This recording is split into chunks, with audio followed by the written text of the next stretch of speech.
ইসলামের ইতিহাস অনুসারে আল কুরআন সুদীর্ঘ ২৩ বছর ধরে বিভিন্ন ঘটনা এবং অবস্থার পরিপ্রেক্ষিতে খণ্ড খণ্ড অংশে ইসলামের সর্বশেষ মুহাম্মদ সাল্লাল্লাহু আলাইহি ওয়াসাল্লামের নিকট অবতীর্ণ হয়। এসব ঘটনার প্রেক্ষাপট বা ইতিহাসকেই কুরআন বিষয়ক আলোচনা ও ব্যাখ্যার ক্ষেত্রেই শানে নুজুল হিসাবে চিহ্নিত করা হয়। আজ আমরা সূরা আল ফাতিহা এর সূরা নামকরণ, শানে নুজুল এবং আলোচ্য বিষয় সম্পর্কে জানব। আল ফাতিহা অর্থ খোলা, সূচনা বা আরম্ভ করা। আল ফাতিহাত অর্থ উপক্রমণিকা। আল কুরআনে কারিমের সূরাসমূহের ধারাবাহিক পর্যায়ক্রমে এ সূরাটি প্রথম এবং এর মাধ্যমে কুরআন সূচনা করা হয়। তাই এটি এক কুরআনের উপক্রমণিকা। কোনো বিশেষজ্ঞের গবেষণামতে অবতরণের দিক দিয়েও পূর্ণাঙ্গ সূরারূপে এটিই প্রথম। সূরা আলাক, মুজাম্মিল ও মুদ্দাসসিরের কিছু আয়াত সূরা ফাতিহার আগে অবতীর্ণ হলেও পূর্ণাঙ্গ সূরারূপে এর অবতরণই প্রথম। এজন্যই এ সূরার নাম ফাতিহাতুল কিতাব বা কুরআনের উপক্রমণিকা রাখা হয়েছে। এ সূরা কুরআনে কারিমের মৌলিক বিষয়সমূহের সারসংক্ষেপ।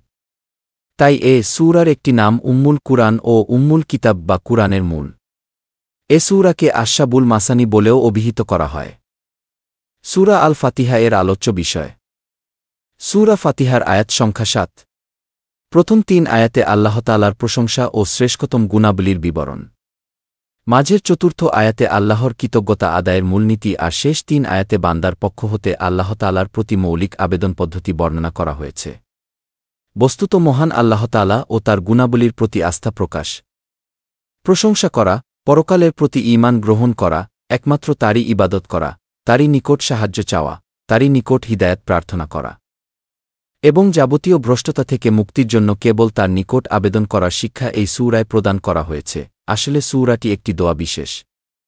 কুরআনের শুরুতে এই সূরাটি স্থান দেওয়ার অর্থই হচ্ছে, যদি কেউ এই কিতাব থেকে লাভবান হতে চায়, তাহলে তাকে অবশ্যই উভয় জাহানের মালিক আল্লাহ তাআলার প্রশংসা করতে হবে, তার সাহায্য প্রার্থনা করতে হবে।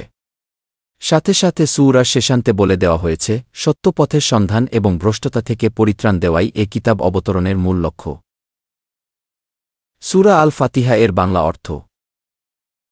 শুরু করছি আল্লাহ তাআলার নামে, যিনি পরম করুণাময়, অতি দয়ালু। যাবতীয় প্রশংসা আল্লাহ তাআলার, যিনি সকল সৃষ্টি জগতের পালনকর্তা, যিনি পরম করুণাময়, অতি দয়ালু, যিনি বিচার দিনের মালিক। আমরা একমাত্র আপনারই ইবাদত করি এবং শুধুমাত্র আপনারই সাহায্য প্রার্থনা করি। আমাদেরকে সরল পথ দেখান, সে সমস্ত লোকের পথ যাদেরকে আপনি নিয়ামত দান করেছেন, তাদের পথ নয় যাদের প্রতি আপনার গজব নাজিল হয়েছে এবং যারা পথভ্রষ্ট হয়েছে।